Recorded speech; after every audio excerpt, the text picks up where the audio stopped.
Hello everyone. Before we start today's video, if you could all do me a solid and lightly tap the like button, perhaps share the video about and leave a comment. If you are not subscribed, subscribe as well. It would greatly help this channel. Thank you very much.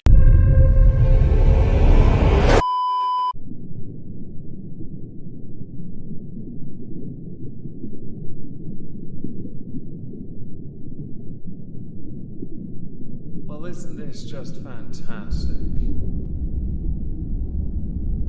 Captain's Log, Subjects 220818.3. Fortunately, Doctor managed to get the hydroponics up and running while Crumble worked to rebuild the replicated database. Interestingly, sensors picked up 3 NPC life signs in an escape pod. We're turning the ship around to go and get them. Make them suffer. Hello everyone, welcome to the exhibition of stupid people. Today we're going to start with television, more notably the show Pennyworth. The show Pennyworth is based on the life and times before being the butler to Bruce Wayne and the Wayne family as a whole. So Alfred Pennyworth is the protagonist? Is that the word? Yes. It shows how during the first 2 seasons, Alfred comes to meet Thomas Wayne, working via the No Name League, Alfred's own past in the SAS. It's quite fascinating really as a show. 2 seasons, 10 episodes apiece so far, and we're going into the 3rd season, and they've decided, those running the show, that Season 3 needs to have a slightly different name, and this has led to many ridiculing the producers, the directors, the showrunners, the network that it's on, because you don't really need this, and if anything you just open yourself up, well I guess for publicity. So fans have ridiculed the DC Comics adaptation Pennyworth after it was announced by Epic TV that it was changing its title ahead of its 3rd season. This series focuses on Bruce Wayne's manservant, Alfred Pennyworth, and it will be now called Pennyworth, the origin of Batman's butler.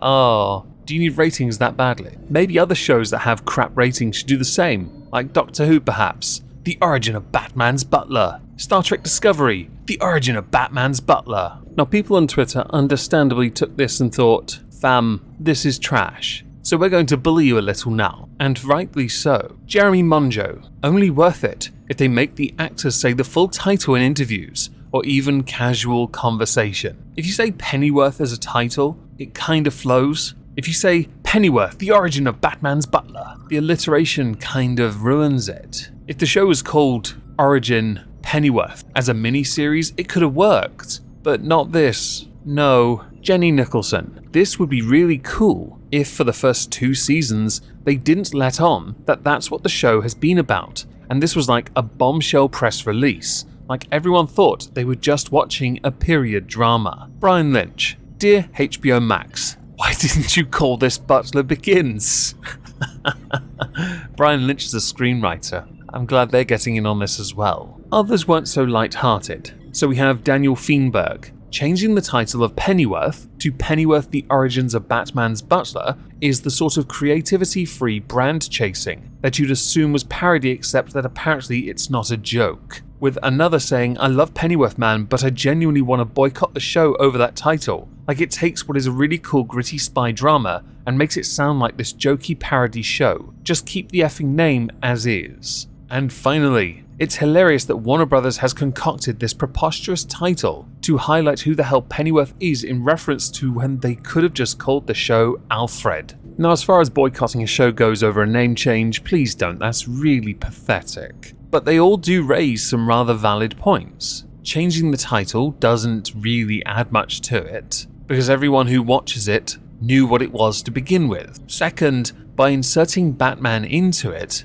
even as a name to a title, you are devaluing Alfred and who Alfred was before. And I think that's a point that could be wasted when you start to insert the future. To see the journey of how Alfred got there is vastly more interesting than just saying, oh, by the way, this guy goes to be his butler one day he'll ask him why he's not having Christmas dinner, and he'll iron his shirts. Do try to refrain from embarrassing yourself further. Might I recommend just simply calling it Pennyworth for the remainder of its run. There are only 10 episodes each after all, and it is a good show. As far as like spy dramas go, it's good. Moving on from that, I'd like to talk about something I saw on the Twitter like Now Events page thing. It cropped up in that like trending bit, but it wasn't really trending. And I thought it was a poet first, especially when you consider how ridiculous this is. Turns out, though, it's 100% true and worth our time. A man was told to pay a 2 pence debt to the Department for Work and Pensions or risk legal action. It cost more to send the fecking letter.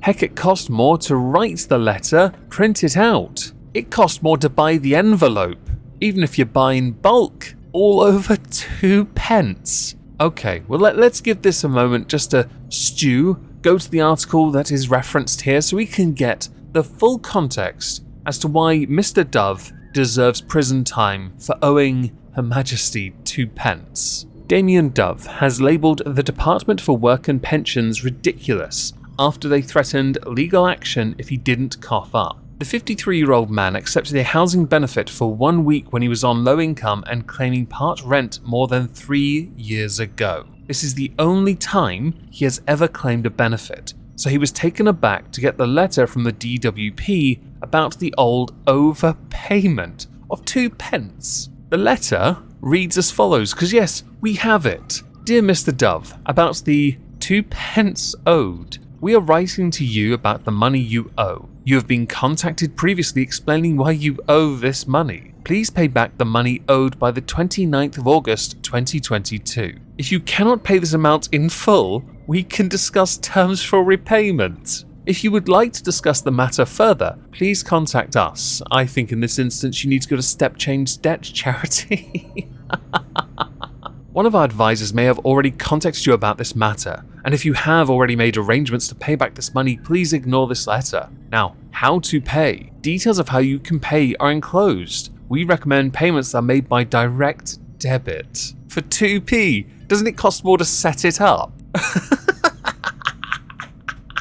Now, Damien had suggested the money be taken out of his tax, but he will be going down to the bank with a cheque for 2 pence after that response that he owed a bill, so he has to pay it. A cheque. It's going to cost more for them to cash it, because there are certain limits of what you can pay as a cheque in this country. Basically, every option available to the DWP is going to cost them more money. For 2p, I get it, he owes you money, but you're not Stewie Griffin, man. If you owe money to the government, by the way, one of the options available to them is a debt collector. Can you imagine them coming round to your home saying you owe 2 pence and they're here to collect that debt? Can you imagine them going into your house going, so do you have anything that's worth 2 pence so I don't have to give you change? Maybe a thimble or a cork for a bottle. Maybe go to one of those shops where you can weigh your clothes and sell it for 2 pence. Maybe give them that. Or give them a really collectible 1p that's worth 2p. It's doubled in value. Oh wow! Maybe a stamp. I hear those are quite sought after these days. Or a bag for life with a few holes in it, taking its value down from 30p down to 2. You can still choke a seagull with it though if you really want. Now, a spokesperson for the Department of Work and Pensions has said that this was a debt owing to Mr. Dove's local authority. Regulations require us to recover such debts when requested to do so, and the automated nature of our systems, the notification was generated without agent input. Scapegoat, interesting. We supported Mr. Dove, whose chosen payment method would have incurred a charge, by suggesting a free alternative. Over 2p? I think it's just funnier to give you a 2 pence cheque, so you can sod right off. And insert obligatory because someone's going to anyway. Taxation is theft! I'm sure it plays a part in this somewhere, and I know someone's going to be that guy, girl, other. Moving on, there has been a bit of a backlash in Scotland because the SNP have appointed an individual to a role, a rather interesting role that I didn't know existed or needed to exist, but it's a debate for another time. I couldn't actually care less about it. The individual who appointed to the role that I have yet to mention is Jason Grant. For the Tay region of Scotland, he has been promoted to Scotland's very first Period Dignity Officer. He will oversee the promotion of the Period Products Act, which was brought in on Monday. The new act itself states that tampons and sanitary towels must legally be made available by councils and education providers to anyone who need them for free. There's a discussion there about how Scotland intends to fund that, because certainly there are issues with that, and they are known in the United Kingdom for having quite a high tax rate. It's going to get a little higher, I think. Jason Grant is a fitness coach and business owner, and he believes that his gender will help to encourage a more open discussion on the subject.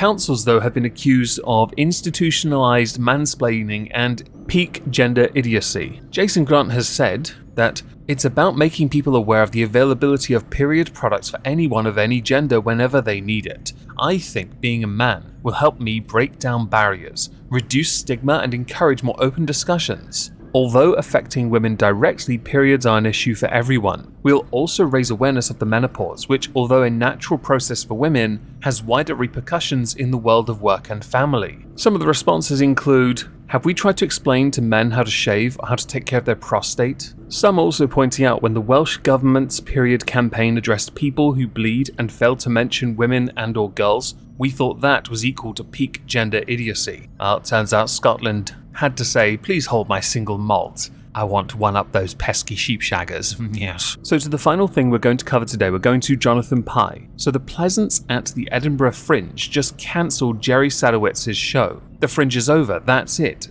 Done, no point. And the next effing comedian with a Guardian column who tells us this isn't a problem can go F themselves. A day later, going to see Jerry Sadowitz and then complaining he was offensive is like going to a nudist beach and complaining there are too many turkey skin crotch nuggets on display. I never actually knew who Jerry Sadowitz was before this happened, but I did see Jerry Sadowitz trending on Twitter. I also saw an article where people like J.K. Rowling had been liking tweets that had criticised the Edinburgh Fringe show for what has been seen as a form of deplatforming. Sadowitz was scheduled to play at the Pleasance at the Edinburgh International Conference Centre on Friday and Saturday, but the American-born Scot took to social media to reveal that his second night would not be going ahead before the venue confirmed it had been pulled because his material does not align with our values. It came despite warnings prior to his show that it contained strong language and themes that some may find distressing, aka a trigger warning. One female audience member had claimed that he got his penis out in front of a woman on the front row and used a racial slur to describe Rishi Sunak. It is not clear, though,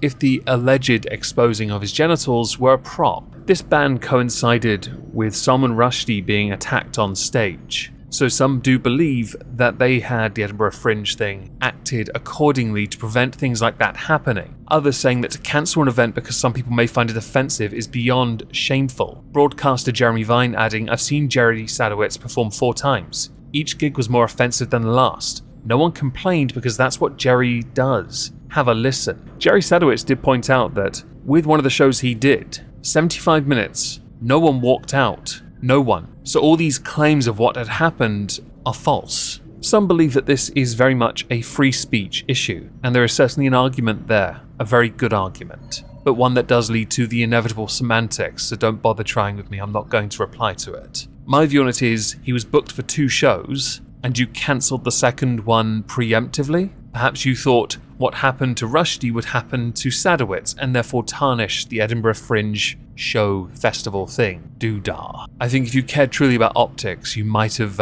considered how ill-received this would have been. Don't forget here, usually those that make these claims about how offensive something is, which are well within your right to be offended by, they are such a minority, that you deprive the vast majority who enjoy and go into it knowing what they're going to enjoy from enjoying the show. And the Pleasance, the venue itself, had refused to confirm what part of the act was deemed offensive, merely stating that opinions such as those displayed by Sadowitz are not acceptable. Although they did put out an updated statement saying, the Pleasance chose to pull Jerry Sadowitz's second and final show due to numerous complaints. We'd become immediately aware of content that was considered, among other things, extreme in its racism, sexism, homophobia, and misogyny. 4 buzzword thought-terminating cliches that are open to interpretation and nebulous as fook. Maybe instead of being so vague, you should just explicitly state what it is he has said that is so damn offensive. Wouldn't that make it a lot easier for us to believe you?